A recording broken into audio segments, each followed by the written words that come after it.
Hello, guys, welcome to Gyanam.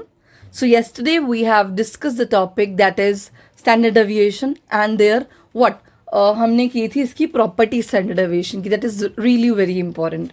So, in previous lectures we have covered our range, interquartile range plus mean deviation, right? These all are the relative measures and what absolute measure of dispersion.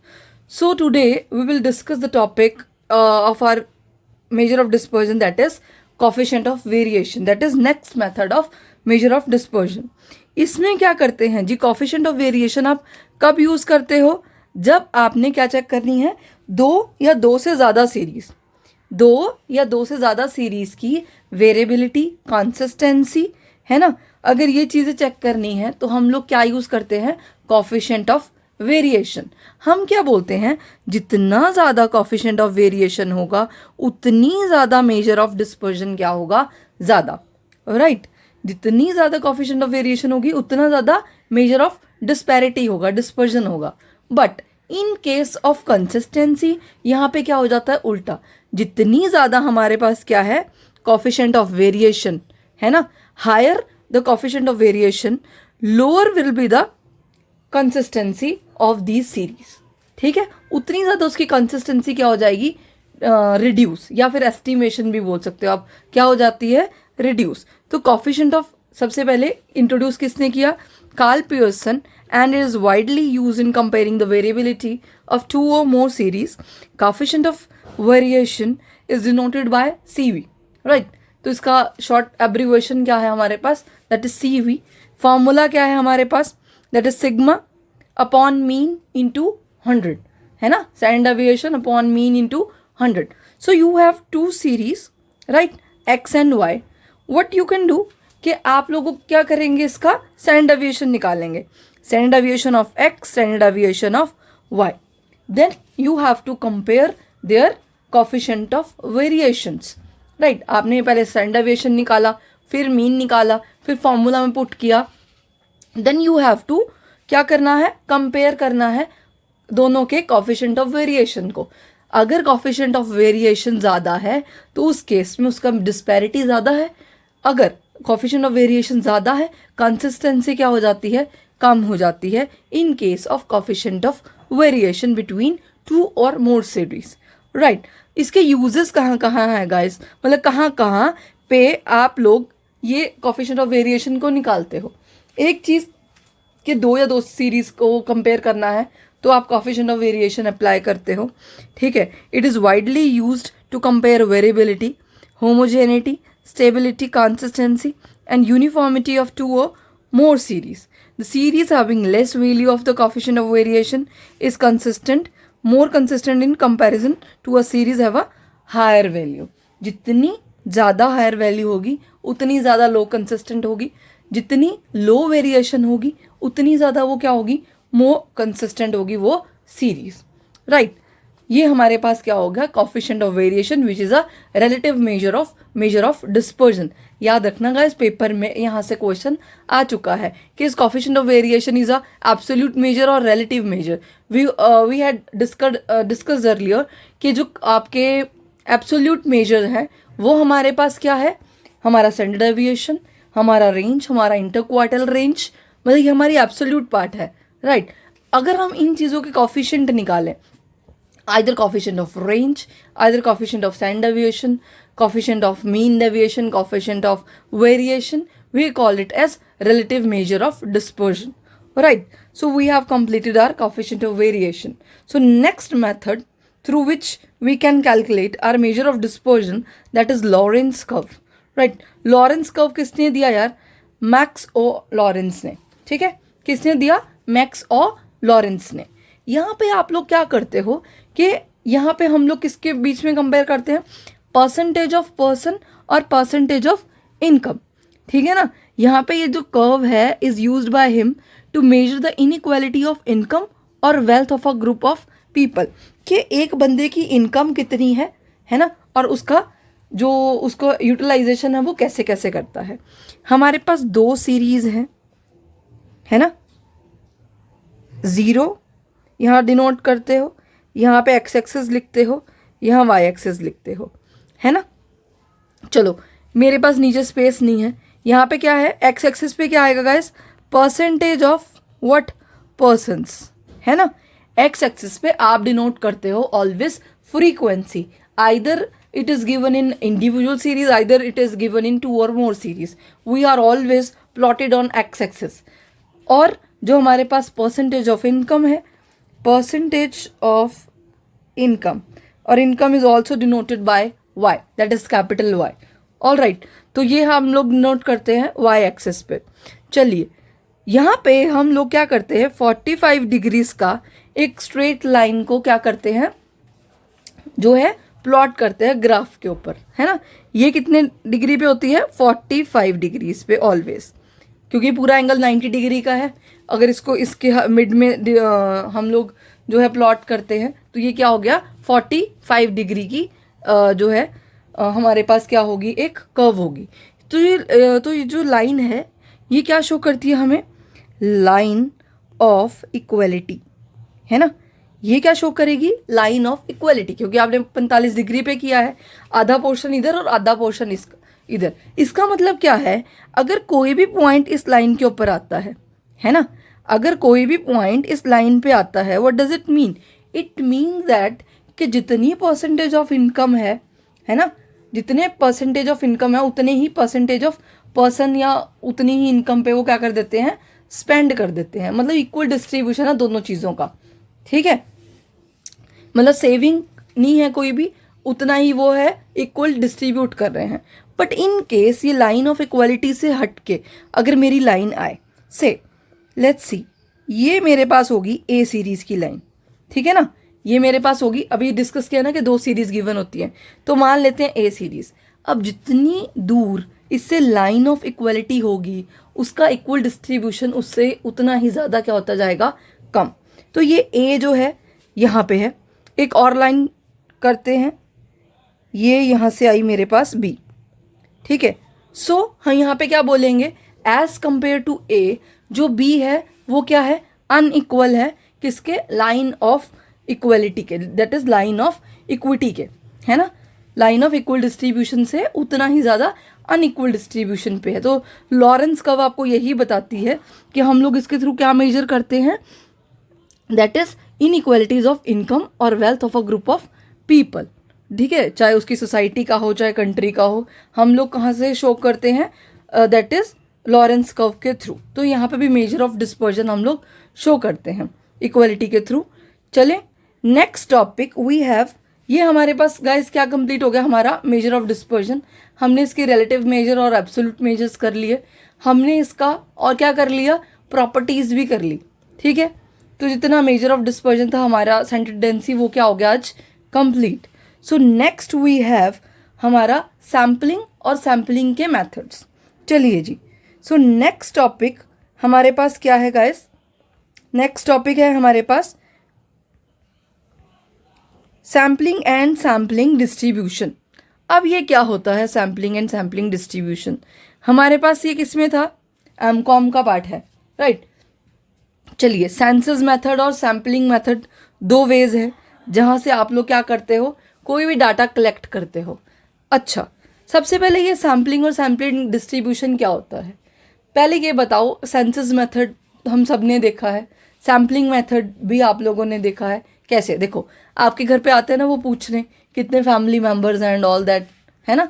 Individual के बारे में पूछते हैं, पर family member के बारे में पूछते हैं आपसे कि कितनी एज है उनकी, क्या करते हैं, क्वालिफिकेशन, बैकग्राउंड। मतलब आप एक सिंगल सर्वे से जब multiple N number of things करते हो, we called it as census method. मतलब आप पूरी की पूरी होल पॉपुलेशन का जब डाटा कलेक्ट करते हो, we called it as census method, है ना। हम लोग उसको क्या बोलते हैं, सेंसस मेथड, जो हमारी कंट्री में किस चीज़ के लिए यूज़ होता है, पॉपुलेशन को देखने के लिए हम लोग क्या करते हैं, सेंसस मेथड को यूटिलाइज करते हैं। उसके थ्रू हम क्या करते हैं, बोलते हैं ना जनसंख्या गणना कर रहे हैं, that we called it as, in English में क्या बोलते हैं, दैट इज सेंसस मेथड, है ना। दूसरा है हमारे पास सैम्पलिंग मेथड। सैम्पलिंग मेथड क्या होता है कि आपके पास पूरी की पूरी क्या है, एक पॉपुलेशन है ना, एक पूरी की पूरी क्या है, पॉपुलेशन से हमारे पास पूरी की पूरी यूनिवर्सिटीज़ हैं जितनी कि इंडिया में है, उस यूनिवर्सिटी में से मैं एक यूनिवर्सिटी उठा लूँ, लेट्स से ए, है ना, A to Z हमारे पास सारी यूनिवर्सिटीज़ हैं, टोटल पॉपुलेशन होगी यूनिवर्सिटीज़ की।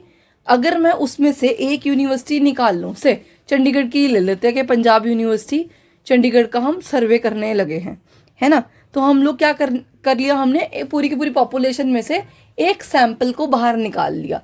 तो जब पूरी पॉपुलेशन में से आप कुछ एक पार्ट अलग करके उसका सर्वे करते हो तो हम लोग उसको क्या बोलते हैं, सैम्पलिंग मेथड। तो डाटा दोनों से ही कलेक्ट होता है, सेंसस से भी और सैम्पलिंग से भी। What is the major difference between census method and sampling method? Census method we all know that कि जब आप सिंगल बंदे से डाटा कलेक्ट करोगे तो that is time consuming, cost consuming, but it is more reliable as compare to sampling method. Why? Because आपने individual बंदे की जो जितना भी नॉलेज था, डाटा था, आपने सारा कैप्चर किया। But in case of sampling method आप ये चीज़ नहीं करते। आप क्या करते हो, सिर्फ पूरी पॉपुलेशन में से उसका कुछ पार्ट उठाया और उसके ऊपर सर्वे कर डाला। अब ज़रूरी नहीं है कि वो जो आपने सैम्पल्स उठाए थे वो सारी की सारी पॉपुलेशन को जो है वो पूरे करेक्टिव मेजर के साथ रिप्रेजेंट करे, है ना। हम तो एक अजम्पशन बेस्ड पे उसको सैंपल ड्रॉ कर लेते हैं, बट इट मे और मे माइट बी ट्रू, है ना, इट मे और मे नॉट बी ट्रू। तो दोनों चीज़ें हो सकती हैं, या तो सही हो सकता है या गलत भी हो सकता है। तो बायस्ड और अनबायस्ड के चांसेस रहते हैं इसमें, ठीक है। But in case of census ऐसे नहीं है। देखो, अगर तो आपको कोई चीज़ क्या चाहिए, लॉन्ग ड्यूरेशन में उसके रिजल्ट्स चाहिए, मतलब इमीडिएट रिजल्ट्स नहीं चाहिए, तो आप सेंसस मेथड यूज़ करोगे। सैम्पलिंग मेथड हम यूज़ करते हैं उन चीज़ों के लिए जिसकी हमारे पास जो सर्वे करना इम्पॉसिबल है, या फिर हम कहें कि हमें लेस टाइम में ही उसके रिजल्ट्स चाहिए। फॉर एग्जांपल, अभी जैसे मैगी का केस हुआ था, है ना, फ्यू ईयर्स बैक हमारे पास क्या हुआ, मैगी का केस हुआ था। उस केस में क्या किया, अब सारी मैगी को थोड़ी टेस्ट करने बैठ गए थे। उन्होंने क्या उठाए, कुछ सैंपल्स उठाए मैगी के और उसको उठा के क्या कर डाला, टेस्ट कर डाला। तो ये क्या था, सैंपल था। अब हर इंडिविजुअल पैकेट को चेक करना, it can't be possible, right. तो अगर पॉसिबल है भी तो बहुत ज़्यादा टाइम कंज्यूम होगा। तो हमें इमीडिएट जब भी रिजल्ट चाहिए होते हैं तो हम लोग यूज़ करते हैं उसमें sampling method, that is less time consuming और मोर कॉस्ट इफेक्टिव भी है ना। और यहाँ पे हमारे पास जो एक और चीज़ बोल सकते हैं कि जितने भी जो टेस्ट करने वाले लोग हैं उसकी भी रिक्वायरमेंट क्या रहती है, कम रहती है, बट जो ऑफिशियल्स हैं वो ज़्यादा ज़रूरी होते हैं as come in case of sampling method as compare to census. Census करने के लिए आप आई थिंक किसी +2 वाले बच्चे को भी भेज दोगे ना तो वो भी कर आएगा, है ना, क्योंकि एक घर में जाके यही पूछ के आना है कितने फैमिली मेम्बर्स हैं, क्या क्या करते हैं, क्या क्या है उसका डाटा, बस वो लिख के ही लेके आना है। But in case of sampling एक ऐसा पर्सन जो उस केस में परफेक्ट हो वही उस चीज़ की टेस्टिंग कर सकता है, राइट। तो ये हमारे पास डिफरेंस हो गया census method and what sampling method में। अब हम क्या करेंगे, टाइप ऑफ सैम्पलिंग। चलिए जी, next we have sampling methods, ठीक है। अब सैम्पलिंग के मेथड्स कौन से हैं, मतलब कौन से वेज हैं जिससे आप लोग क्या कर सकते हो, सैम्पलिंग मतलब सैंपल को इकट्ठा कर सकते हो। वी हैव 2 मेथड्स जिसके थ्रू आप क्या करते हो, सैम्पलिंग इकट्ठा। एक तो हो गया प्रोबेबिलिटी, है ना, दूसरा हो गया नॉन प्रोबेबिलिटी। अब प्रोबेबिलिटी और नॉन प्रोबेबिलिटी में डिफरेंस क्या होता है? One of the major difference between probability sampling in non probability sampling is what, जैसे प्रोबेबिलिटी में रहता है कि आज बारिश होगी कि नहीं होगी, है ना। प्रोबेबल में मतलब 50% चांसेस हैं हैपनिंग के और 50% चांसेस हैं कि चीज़ नहीं होगी, है ना, यही चीज़ें होती है ना। सी, प्रोबेबिलिटी के केस में हमारे पास जो हमारा प्रोबेबिलिटी का केस है उसमें हम क्या कहते हैं, 50% चांस है हैपनिंग के और 50% चांस है कि नॉन हैपनिंग के। तो इट कांट बी और इट कैन नॉट बी, ठीक है ना, इट कैन बी और इट कैन नॉट बी। तो ये दोनों चीज़ें रहती हैं हमारे पास प्रोबेबिलिटी के केस में। But in case of non probability के केस में क्या होगा कि जो आपके पास सैम्पल्स हैं वहाँ पे आपके पास जो हम सैम्पल्स पिक करेंगे उसमें कोई भी चीज़ चांस पे डिपेंड नहीं रहती, है ना। उसमें हर जो चीज़ है उसके आने के इक्वली लाइकली चांसेस नहीं होते। But in case of probability, जैसे हम लोग बीकॉम में भी पढ़ के आए हैं और एमकॉम में भी पढ़ा है, हम लोग कहते हैं ना कि if a dice is throne what is the probability that 3 comes, के 3 आने की प्रोबेबिलिटी क्या है। अगर आप एक डाइस थ्रो करते हो यार, एक सिंगल डाइस थ्रो करते हो तो उसमें कितने पार्ट्स होते हैं, 1 2 3 4 5 एंड 6। अगर मैं कहूँ 3 आने की प्रोबेबिलिटी क्या है तो कितनी प्रोबेबिलिटी होगी यार, 3/6 है ना। Probability of 3 is what, 1/2, right. तो ये क्या हो गया, ये हमारे पास क्या हो गया, random sampling, that is what, probability sampling, के प्रोबेबिलिटी है कि आएगा कि नहीं आएगा, ठीक है। But in case of non probability sampling हर चीज़ के आने के इक्वली लाइकली चांसेस नहीं होते। जिस चीज़ को आप पिक करते हो उसी के ही जो है वहाँ पे उसके लिए डाटा कलेक्ट होता है। रैंडम तरीके से आप किसी को भी डाटा कलेक्ट नहीं करते। फॉर एग्जाम्पल मेरे पास एक बैग है, उसमें 10 बॉल्स हैं डिफरेंट कलर्स की। What, I have a bag, ठीक है, और उसमें हर कलर की मेरे पास बॉल्स हैं। एक बैग ले लो और उसमें हर कलर की बॉल है। एक लगा लो ब्लू बॉल है ना, एक हमारे पास पिंक बॉल है उसमें, राइट, और एक हमारे पास येलो बॉल है, ठीक है ना। तो हमारे पास कुल मिला के कितनी है, 10 बॉल्स हैं। कुछ ब्लू कलर्स की हैं, कुछ येलो कलर्स की हैं, कुछ पिंक कलर की हैं। अब अगर मैं ये पूछूं कि what is the probability that yellow will be come, के क्या प्रोबेबिलिटी है कि येलो बॉल आएगी यहाँ से। अगर मैं बैग में हाथ डालूं रेंडमली तो यहाँ से क्या प्रोबेबिलिटी है कि येलो बॉल जो है बाहर आएगी, बताओ क्या प्रोबेबिलिटी होगी। तो जितनी भी येलो बॉल्स होंगी, लेट 3 हमारे पास येलो बॉल्स हैं, टोटल कितनी है 10, तो इसकी प्रोबेबिलिटी क्या होगी 3/10। तो हम ये बोल देते हैं कि कभी भी कोई भी चीज़ अगर आप रैंडम तरीके से चूज़ करते हो, सारी की सारी पॉपुलेशन के आने के इक्वली लाइकली चांसेस हैं, मतलब आप रैंडमली किसी को भी चूज़ कर सकते हो, तो हम लोग कह देते हैं कि ये क्या होगी जी, कि हमारे पास क्या होगी, कि ये हमारे पास होगी प्रोबेबिलिटी सैम्पलिंग। अदरवाइज हम क्या बोल देते हैं, नॉन प्रोबेबिलिटी। अब या तो येलो बॉल आएगी या तो येलो बॉल नहीं आएगी, सिंपल सी बात है। तो ये हमारे पास क्या होगी, प्रोबेबिलिटी और नॉन प्रोबेबिलिटी। अब प्रोबेबिलिटी और नॉन प्रोबेबिलिटी में भी क्या है, फर्दर ऑन डिवीजन है। सबसे पहले हमारे पास क्या है, सिंपल रैंडम सैम्पलिंग।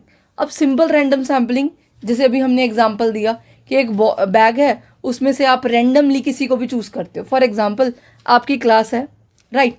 अब क्लास में मैम आते हैं और मैम पूछते हैं, पूरे के पूरे 60 स्टूडेंट्स हैं मान लो आपकी क्लास में, है ना। आप एक एमकॉम के 4th सेमेस्टर में हो और आपकी क्लास में 60 स्टूडेंट्स हैं, और जैसे ही मैम एंटर करती है आपकी क्लास में, वो पूछते हैं कि who is interested in become monitor of a class, है ना, कि कौन सा बच्चा इंटरेस्टेड है कि मोनीटर बनेगा क्लास का।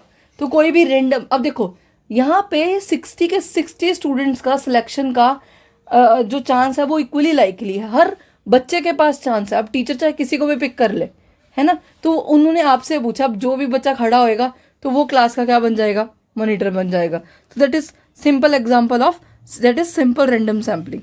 इसको हम बोलते हैं कि क्या कर लिया आपने, रैंडमली कोई भी डाटा क्या कर लिया, पिक कर लिया, ठीक है ना। तो एक चीज़ और, ये सिंपल रैंडम सैम्पलिंग हम लोग किस में यूज़ करते हैं, that is used in statistical quality control, है ना। तो कहाँ यूज़ करते हैं, याद रखना, क्योंकि पेपर में ऐसी ऐसी चीज़ें भी आती हैं कि ये जो चीज़ें हैं किस, अच्छा ये वाला पोर्शन जो हम आज कर रहे हैं अभी सैम्पलिंग, ये आपके रिसर्च मेथड का भी पार्ट है। मतलब क्या हुआ इसका कि आपके पेपर 1 में भी आता है और पेपर 2 में भी आता है, ठीक है ना। तो आपके पास जो है डबल चांस हो गया एक तरीके से कि आप अगर ये वाले जो टॉपिक है कवर करते हो, पेपर 1 भी कवर अप करेगा आपका और पेपर 2 भी, ठीक है। So next we have stratified, क्या है, रैंडम सैम्पलिंग। अब स्ट्रैटिफाइड रैंडम सैम्पलिंग क्या होती है हमारे पास, क्या होती है भाई, स्ट्रैटिफाइड रैंडम सैम्पलिंग क्या है कि जब आप when heterogeneous population is split it into, क्या होगा हमारे पास, फेयरली होमोजीनियस ग्रुप। मतलब हमारे पास क्या गिवन है, एक जो हमारे पास पेरेंट पॉपुलेशन है वो हेट्रोजीनियस है, मतलब डिफरेंट इन नेचर है, ठीक है। एक पॉपुलेशन है, ठीक है, उसमें से आपने ये सैंपल पिक किए, स्ट्राटा बेस्ड। स्ट्राटा क्या होता है, ग्रुप्स, ये ग्रुप्स बना लिया आपने उसके अलग अलग। अब ये ग्रुप्स में से आप रैंडमली किसी को भी चूज कर रहे हो, तो हम लोग इसको क्या बोल देते हैं, that is stratified random sampling. मतलब एक पेरेंट पॉपुलेशन जो क्या थी, हेट्रोजीनियस इन नेचर, आपने उसको स्प्लिट कर दिया किसमें, एक होमोजीनियस में, ठीक है ना। It is use when the parent population is heterogeneous with respect to their, उनकी जो करेक्टरिस्टिक्स है वो क्या है, अलग अलग है। फॉर एग्जाम्पल आपने कुछ ले लिए कोका कोला लाइक करने वाले बंदे, आपने कुछ ले लिए जो दूध लाइक करते हैं, है ना, कुछ पर्सन्स ले लिए जो अदर बीवरेजेस लाइक करते हैं, ठीक है। तो ये क्या हो गया, हेट्रोजीनियस हो गया, ठीक है। तो हेट्रोजीनियस डाटा में से जब आप क्या पिक करते हो और उसके बीच में क्या होती है, होमोजीनिटी होती है बिटवीन द ग्रुप, तो हम लोग उस सैम्पलिंग को क्या बोलते हैं, stratified random sampling. So next we have systematic random sampling. अब सिस्टमेटिक रैंडम सैम्पलिंग क्या होती है, एक पॉपुलेशन है ना, एक कॉलेज ही है मान लो, ठीक है।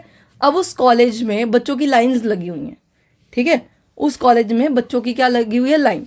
अब मैम क्या करती है कि हर 5वें बच्चे को, हर 5th स्टूडेंट को का डाटा उठा रही है, हर 5वें बच्चे का। पहले 5वें का उठाया, 5वें के बाद कौन सा आएगा, 10वां, फिर 10वें के बाद 15 के बाद 20, 25, 30, 35 एंड सो ऑन।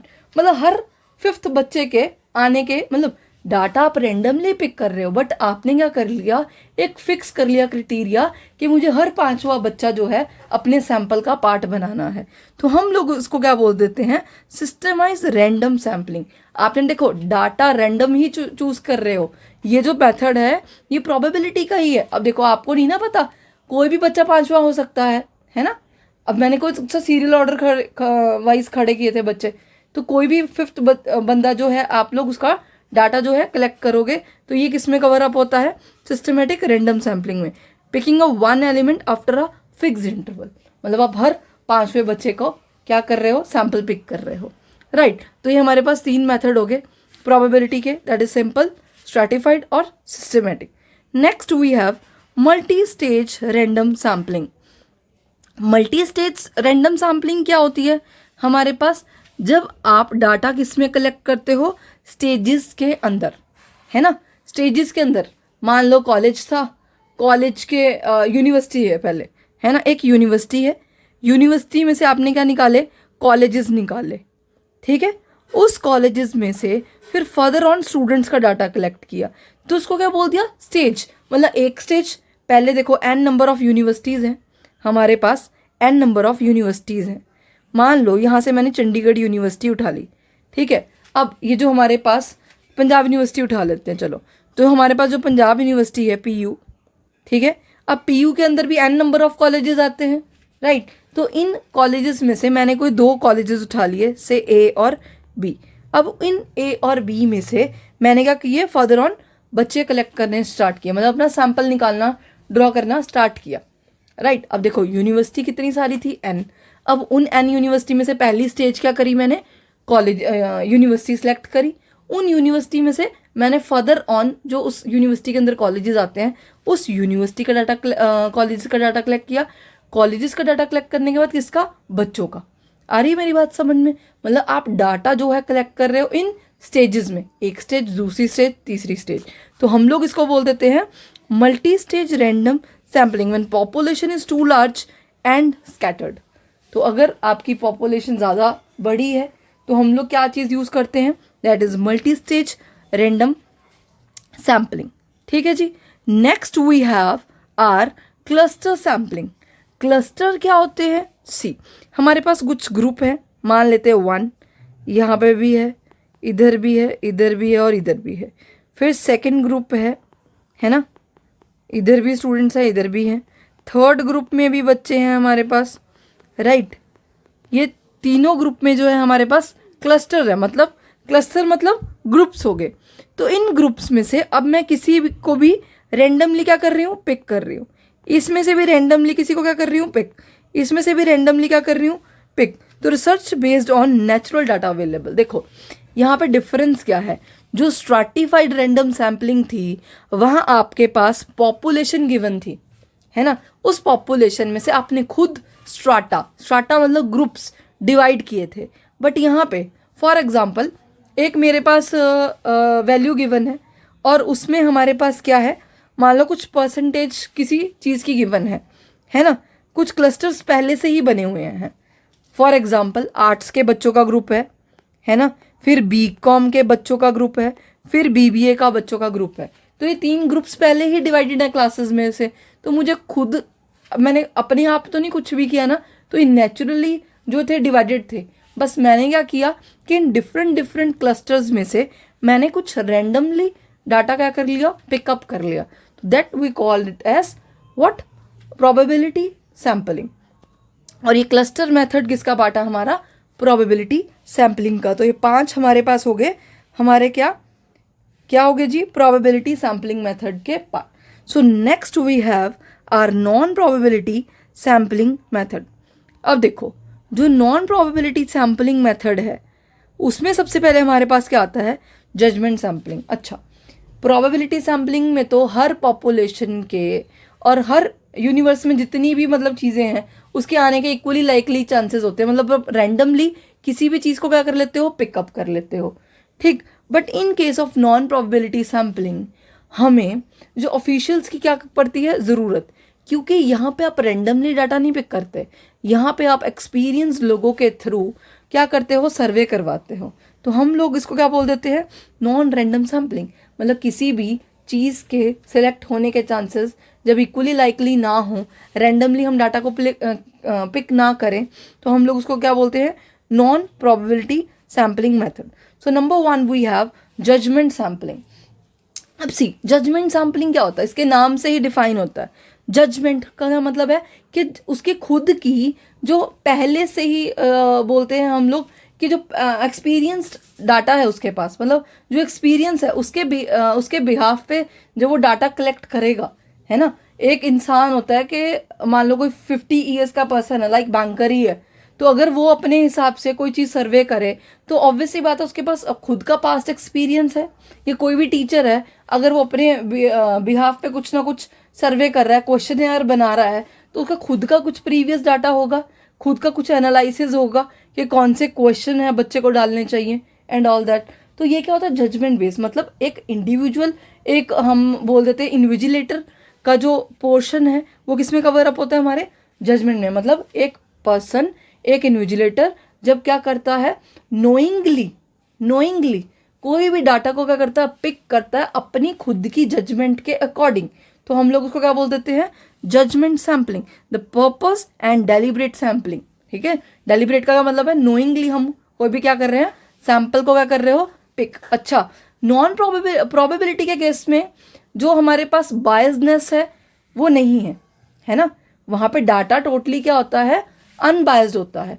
बट इस केस में बायसनेस होने के चांसेस क्या हैं, ज़्यादा हैं, ठीक है, in case of judgement sampling. क्योंकि हो सकता है ना, अब मेरे ऊपर है, अगर मेरे को किसी से इश्यूज हैं और वो पॉपुलेशन का पार्ट है तो हम उसके अकॉर्डिंग अच्छी जजमेंट नहीं पास करेंगे। तो प्रोबेबिलिटी, नॉन प्रोबेबिलिटी सैम्पलिंग के केसेस में ये चीज़ें हो सकती हैं, ठीक है।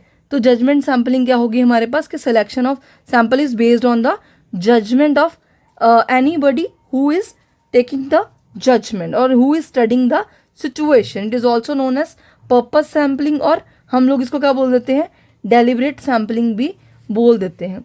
So next we have our quota sampling. Next हमारे पास क्या है, कोटा सैम्पलिंग। अब देखो, कोटास का तो हम सबको पता है, लाइक जब एडमिशन भी कराने गए थे तब भी हमारे पास क्या है, देखो हमारे इंडिया में हर चीज़ किस में डिवाइडेड है, कोटाज में, है ना, as we all know that.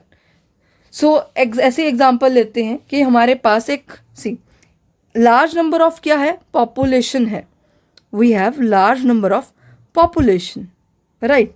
और उस पॉपुलेशन में से we called it as 50% we have male, ठीक है, जो कि ऐसे है नहीं।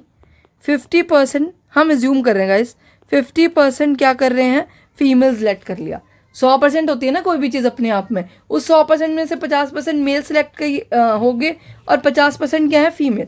तो ये पहले से ही डाटा गिवन है, राइट। चलें, तो मैंने क्या किया, इस 50% में से क्या किए, मैंने क्या बोला कि यहाँ पे ये जो 50% मेल और जो 50% फीमेल हैं, इस 100% में से टोटल मेरे पास 70% लोग वाइट हैं और 30% लोग क्या हैं, ब्लैक हैं। आ रही मेरी बात समझ में? क्या 70% क्या है, गोरे, और 30% क्या है, ब्लैक। यही है ना यार कलर्स, ब्लैक वाइट। ठीक है, तो पहले हमने डिवाइड किया डाटा मेल और फीमेल में, फिर हमने डिवाइड कर दिया उसके फेयरनेस के अकॉर्डिंग। ठीक है, अब हम क्या करेंगे, मेल का डाटा अलग कलेक्ट करेंगे, फीमेल का डाटा अलग कलेक्ट करेंगे, वाइट लोगों का डाटा अलग कलेक्ट करोगे, और जो ब्लैक है उनका डाटा अलग कलेक्ट करोगे। तो ये क्या हो गए, कोटा। कोटा मतलब जब आप डिफरेंट ग्रुप्स का डाटा क्या करते हो, पिक करते हो डिफरेंट कोटास के अंदर, डिफरेंट ग्रुप्स के अंदर, तो हम लोग उसको क्या बोल देते हैं, कोटा सैम्पलिंग। आ रही मेरी बात समझ में? तो हम लोग उसको क्या बोल देते हैं, quota sampling. When the data is collected from the homogeneous group. ये ग्रुप जो है क्या है, होमोजीनियस है इन नेचर। आ रही है बात समझ में? तो ये जो डाटा कलेक्ट करने लगे हो, वो क्या करने लगे हो, डिफरेंट जो ग्रुप्स हैं हमारे पास, ग्रुप्स मतलब होमोजीनियस है, उन होमोजीनियस ग्रुप्स में से हम लोग क्या कलेक्ट करने लगे हैं, कुछ डाटा पिकअप करने लगे हैं डिफरेंट ग्रुप से। तो we call it as quota sampling. मतलब किसी कोटा के रिगार्डिंग जब आप डाटा कलेक्ट करोगे, right. So next we have convenience sampling which is readily available. देखो कन्वीनियंस का क्या मतलब हो गया, फॉर एग्जाम्पल हम सब लोग आई थिंक लाइव जो है हमने देखा हुआ इस चीज़ को, कि कोई भी अगर पर्सन है हमारे घर में आता है, जैसे सेंसस होता रहता है यार, है ना।